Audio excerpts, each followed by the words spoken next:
అనంతపురం నగరంలో నీటి కొరతతో విలవిల్లలాడుతున్న ప్రజానికానికి నేనున్నానంటూ ప్రజలకు ఉచిత ప్యూరిఫైడ్ డ్రింకింగ్ వాటర్ ఇంటింటికి పంపిణీ కార్యక్రమాన్ని తెలుగుదేశం పార్టీ అనంతపురం జిల్లా సీనియర్ నాయకులు బాలయ్య వీరాభిమాని గౌస్ మొయినుద్దీన్ చేపట్టారు.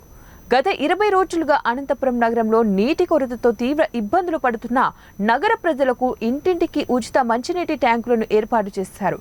నగరంలో నీటి కొరకు ఇంకా ఎక్కడైనా ఇబ్బంది పడుతుంటే తెలియజేయాలని ఒక నంబర్ను ఏర్పాటు చేశారు. ప్రజలు ఇన్ని ఇబ్బందులు ఎదుర్కొంటున్నప్పటికీ కూడా అధికార పార్టీ నాయకులు మొద్దు నిద్రపోతున్నారని అన్నారు. రాబోయే రోజుల్లో తగిన బుద్ధి చెబుతారని హెచ్చరించారు. ఈ ట్యాంకు టౌన్లో దాదాపు 2 ట్యాంకులు ఏర్పాటు చేయడం జరుగుతుంది. మీకు ఈ నీటి సమస్య ఉంటే ఖచ్చితంగా ఒక నంబర్ ఇస్తాము.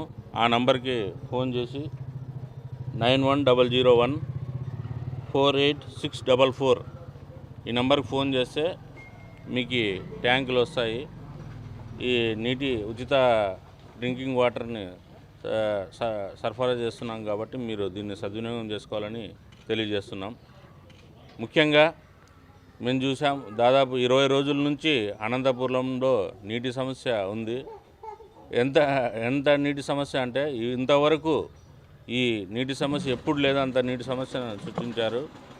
అలాగే ఒక పంపు రిపేర్ చేయడానికి 20 రోజులు తీసుకున్నారంటే ఈ పాలకవర్గం ఏ విధంగా ఉందనేది మనం తెలుసుకోవాలి. అభివృద్ధి అంటున్నాడు, ప్రజాప్రతినిధి గారు మాట్లాడితే అభివృద్ధి ఏం అభివృద్ధి